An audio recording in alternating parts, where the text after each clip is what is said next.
Snow drifts across the northern plains, piling against nothing. The landscape is empty with no houses, no chimneys, just rolling white under a gray sky. Then smoke rises from the earth itself. A thin column curls upward from what looks like a grassy hill. Inside that mound, 20 feet below the snow's surface, a fire burns. Children sleep on fur blankets around it. Their grandmother stirs a clay pot. Outside, the temperature is 30 degrees below zero, but inside it's warm enough to sit without a coat on. This is how the Native Americans survive brutal winters.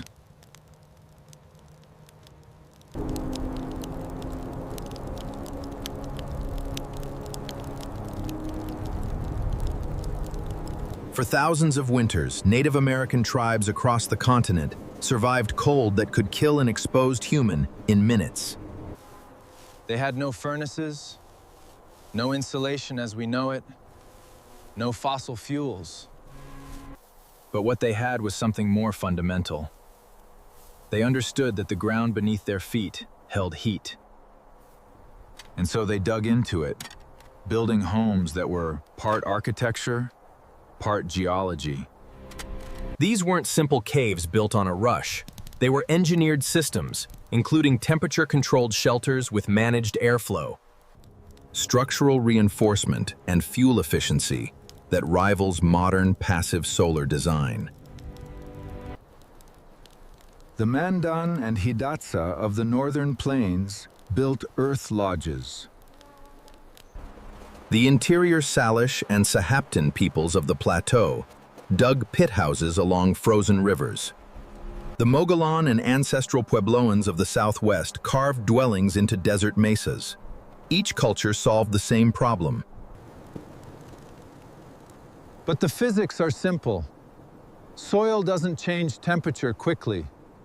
3 feet underground, the Earth stays near 50 degrees Fahrenheit, even when the surface is frozen solid.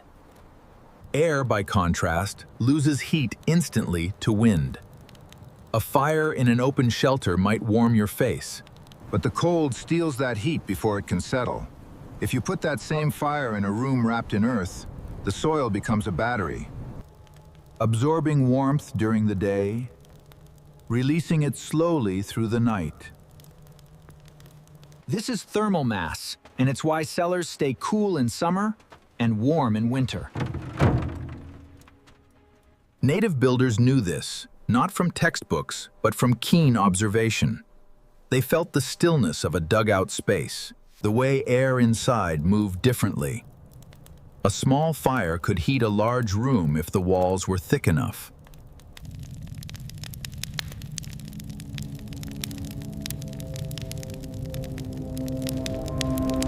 On the plains, Mandan women directed the construction of earth lodges.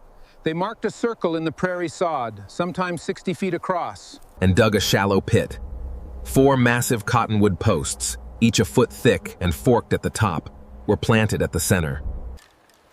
Forming the bones of the structure. Around the perimeter, smaller posts were driven into the ground. Across these, willow branches and prairie grass were woven into a dome.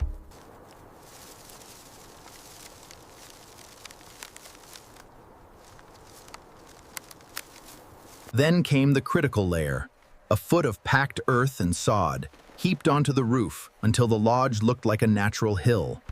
Over time, grass grew over it, and bison grazed on it.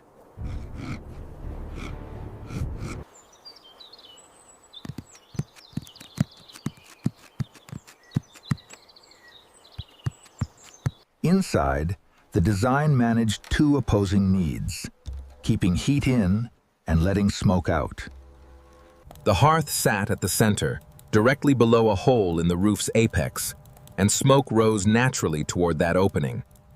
Drawn upward by the fire's own heat. But how did fresh air reach the fire without letting cold wind gust across the floor?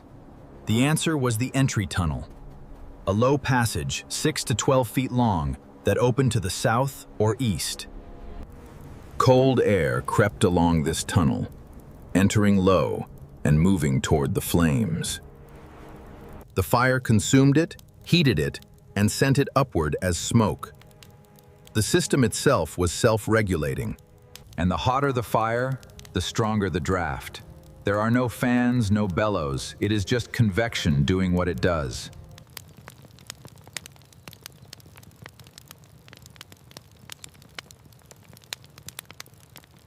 Meanwhile, in the Plateau region, pit houses were dug deeper, sometimes 6 feet into the ground. This is how we lived, learning from the earth.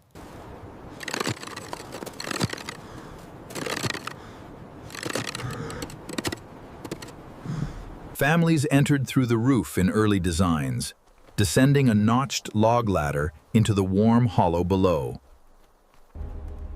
Later, builders added side tunnels, which allowed easier access and improved airflow. Inside these houses, a deflector wall stood between the entrance and the hearth. A low barrier of stone or wood caught incoming cold air.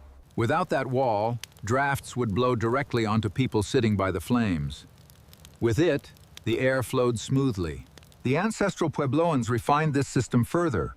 By 700 CE, their pit houses included dedicated ventilation shafts. Opening to the surface, cool air descended through the shaft, hit a stone deflector, and was pulled toward the fire. The air flows from above, creating a natural current. Yes, I see. We understand.